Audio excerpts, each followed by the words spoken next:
Para entender un feminicidio es necesario entender la estructura de violencia contra las mujeres y niñas que nacen en una sociedad que normaliza y perpetúa una concepción social que desvaloriza y degrada a la población femenina. El feminicidio es un concepto que incluye el factor de la impunidad, el papel de las instituciones encargadas de la impartición de justicia y los generadores de políticas públicas es crucial en la violencia feminicida. Lagarde enfatiza en entender el feminicidio también como un producto de cadena de violaciones a los derechos humanos y sociales de las mujeres, previos al asesinato, que fue posible por la persistente impunidad del país. La violencia feminicida es la gestación de todas las expresiones de violencia contra las mujeres y niñas que impulsan y desatienden su integridad humana y que, como muchos casos, concluyen en un feminicidio. El feminicidio, como concepto y como tipo penal, tiene como objeto, además de buscar justicia, visibilizar la violencia extrema contra las mujeres y niñas en el país, que no se ve cuándo se llegó al homicidio, pero que existe y debe atenderse. Menciona Lagarde que para entender la violencia feminicida es importante visibilizar las condiciones que hacen posible cualquier expresión de violencia, sea en el marco de un alto rango de exclusión, marginación, explotación extrema y pobreza de las mujeres, índices elevados de morbilidad y desnutrición, no acceso a la salud y en general un desarrollo social precario. ¿Cómo entender la violencia de género? Esta tiene que ver con la violencia que se ejerce hacia las mujeres por el hecho de serlo e incluye tanto malos tratos de la pareja como agresiones físicas o sexuales de extraños, mutilación genital, infanticidios y feminicidios. Los tipos de violencia son física, psicológica. Dentro de la psicológica se incluye la violencia económica y la violencia social, y también existe la violencia sexual. Es aquella que puede ser percibida objetivamente por otros, que más habitualmente deja huellas externas. Se refiere a empujones, mordiscos, patadas, puñetazos, etc., causados con las manos o con algún objeto o arma. La violencia psicológica aparece inevitablemente siempre que hay otro tipo de violencia. Supone amenazas, insultos, humillaciones, desprecio hacia la propia mujer, desvalorizando su trabajo, sus opiniones. Esta implica una manipulación en la que incluso la indiferencia o el silencio provoca que ella sienta sentimientos de culpa, incrementando el control y la dominación del agresor sobre la víctima, que es el objetivo último de la violencia de género. Dentro de esta categoría podrían incluirse otros tipos de violencia que llevan aparejados el sufrimiento psicológico para la víctima y utilizan las coacciones, amenazas y manipulaciones para lograr sus fines. Violencia económica: el agresor hace lo posible por controlar el acceso de la víctima al dinero, tanto para impedirla trabajar de manera remunerada como para obligarla a entregarle sus ingresos, haciendo él un uso exclusivo de los mismos, llegando en muchos casos a dejar el agresor su empleo y gastar el sueldo de la víctima de forma irresponsable. La violencia social, en la que el agresor limita los contactos sociales y familiares de su pareja, aislándola de su entorno y limitando así su apoyo social. La violencia sexual se ejerce mediante presiones físicas o psicológicas que pretenden imponer una relación sexual no deseada mediante coacción, intimidación o indefinición. Aunque podrá incluirse dentro del término de violencia física, se distingue de aquella en el que el objeto es la libertad sexual de la mujer, no tanto de su integridad física. Datos y cifras de presuntos delitos de feminicidio, tendencia nacional. Año 2015, un total de 407. Año 2016, un total de 584. Año 2017, un total de 735. Y para el año 2018, un total de 834. ¿Qué relación tiene el crimen organizado con los feminicidios en México? En 2016, María Salguero, geofísica, especialista en feminicidios y crimen organizado, comenzó a crear un mapa interactivo en donde pueden consultar todos los feminicidios ocurridos en México, con nombre, edad, fecha y recientemente con tipificación de crimen. El objetivo de este registro era visibilizar el problema de género en el país. Al replicar las cifras en el mapa, Salguero afirma que se dio cuenta de que comenzaba a establecerse un patrón, en ciertos casos, por lo que a partir del 2018 agregó la etiqueta crimen organizado, ya que la cifra de mujeres asesinadas e involucradas en este contexto iba en aumento. Guanajuato, Colima, Estado de México, Chihuahua, Baja California y Jalisco son estados donde los asesinatos de mujeres tienen que ver con este delito. Salguero registró que actualmente hay más mujeres incursionando, desde el reclutamiento forzoso, narcomenudistas, sicarias, hasta jefas de sicarios. El especialista ejemplifica con Tijuana, en donde las mujeres les pagan de 20 a 25 pesos por cada paquete de cristal que vendan.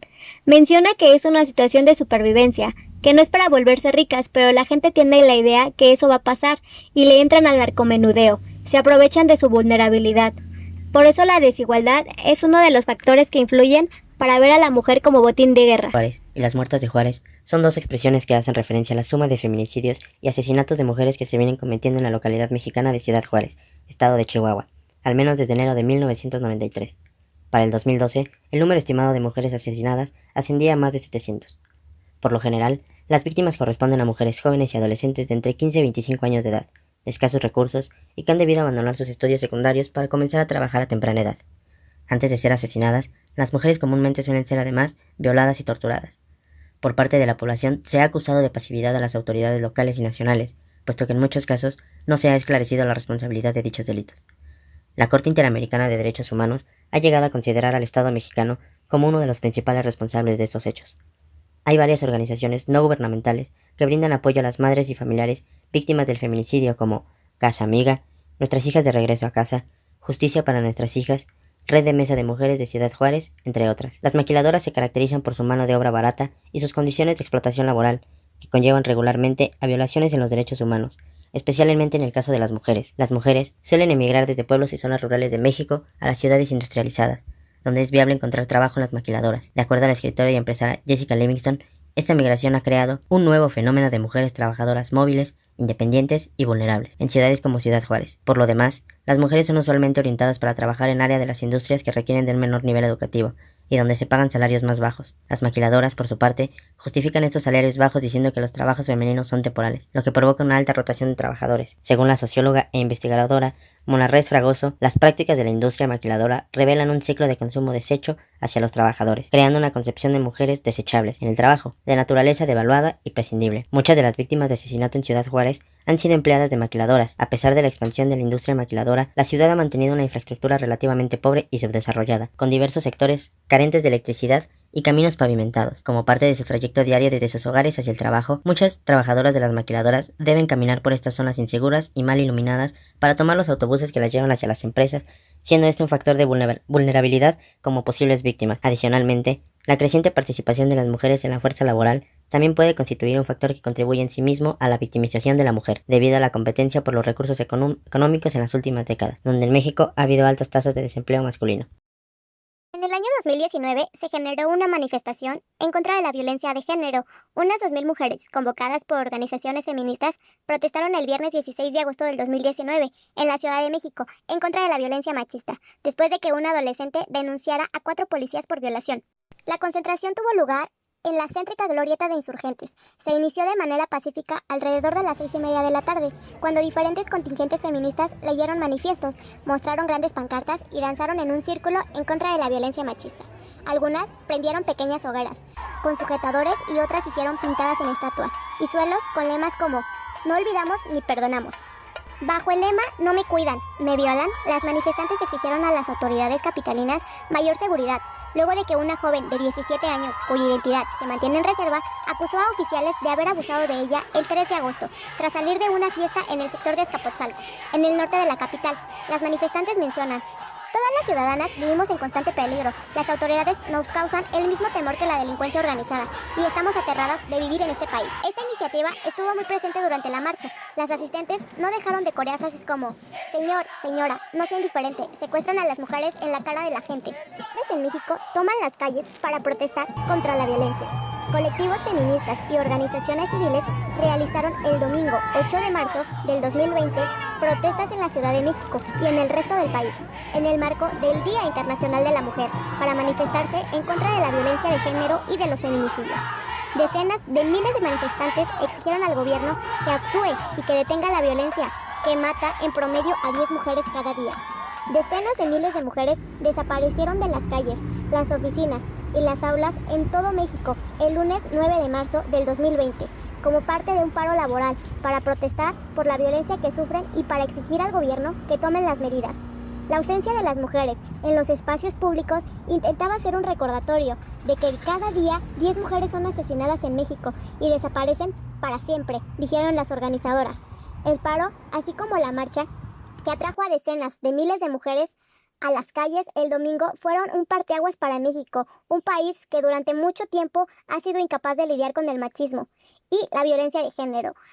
La periodista Lidia Cacho Ribeiro solicita al Comité de Derechos Humanos de la ONU realizar una investigación exhaustiva sobre el concierto de las autoridades Puebla en la era del priista Mario Marín Torres, para procesarla, detenerla, torturarla, someterla, incomunicarla y trasladarla en condiciones infrahumanas de Puebla a Quintana Roo, a fin de que los culpables sean castigados y que los daños sufridos sean reparados por parte del Estado mexicano. La petición de la periodista es que la ONU investigue y, en su caso, sancione a cada una de las autoridades implicadas en este, que inició con las amenazas en 2004, su detención arbitraria en diciembre de 2005 y ha continuado a lo largo de la década, con amenazas, atentados y ataques a su persona, al grado que Cacho Ribeiro se vio obligada a abandonar el país. La periodista y defensora de derechos humanos, Lidia Cacho, ha decidido presentar una petición individual ante el Comité de Derechos Humanos de la ONU. El Comité de Derechos Humanos de la ONU se encarga de supervisar el cumplimiento del Pacto Internacional de Derechos Civiles y Políticos, ratificado por México en 1981, y tiene competencia por conocer y resolver casos individuales de violaciones a derechos humanos cometidos en territorio nacional. El comité está compuesto por 18 expertos independientes que sesionan 3 veces al año en Ginebra y Nueva York. La sesión más próxima es este 15 de octubre, donde se recibirá el caso de Lidia Cacho, el ejercicio de su actividad periodística y labor como defensora de derechos humanos. Derechos humanos violados de la periodista, libertad de expresión, libertad personal, integridad personal, no discriminación contra las mujeres. Lidia Cacho se convierte así en la primera periodista de México que llega a esta instancia bajo la forma de una denuncia individual ante la ONU. Dentro de su informe, Cacho argumentó que fue víctima de acoso sexual y psicológico cuando fue detenida en la ciudad de Cancún, en el estado de Quintana Roo, por la Policía Judicial del Estado de Puebla, acusada de difamar al empresario textilero de Puebla, Kamel Nasif, a quien la periodista vinculó con una red pederasta. Medidas que está tomando el gobierno actual para evitar el feminicidio. El plan estará enfocado principalmente en coordinar de manera más eficiente los recursos públicos. Se llevarán a cabo actividades de prevención y atención a las víctimas, a cargo del gobierno, acciones para facilitar el acceso a la justicia en manos del Poder Judicial. Y por último, la discusión de reformas legislativas que acompañen a los puntos anteriores. Responsabilidad del Congreso de la Nación. La prevención estará enfocada al diseño de políticas para crear ciudades seguras, que incluirán desde la implementación de aplicaciones móviles donde las mujeres pueden alertar sobre espacios inseguros, hasta el registro del transporte público. Esta medida llega como respuesta a un reclamo social específico. Desde que empezó el año, la capital mexicana ha vivido un repunte de denuncias de acoso sexual y supuestos intentos de secuestros en espacios públicos, que llevó a cientos de mujeres a la calle a reclamar medidas de seguridad. En la parte judicial, el gobierno apelará a crear convenios para facilitar los procesos judiciales para evitar que los expedientes se acumulen en los tribunales, según han explicado. La instancia legislativa, donde el partido del presidente cuenta con mayoría, tendrá a su cargo la discusión de una reforma a la Ley General de Acceso para las Mujeres a una vida libre de violencia. El propósito será brindar respuestas más efectivas, mejorar la detección de casos en las escuelas y los hospitales, y sancionar a los funcionarios públicos que actúen de manera negligente ante las denuncias.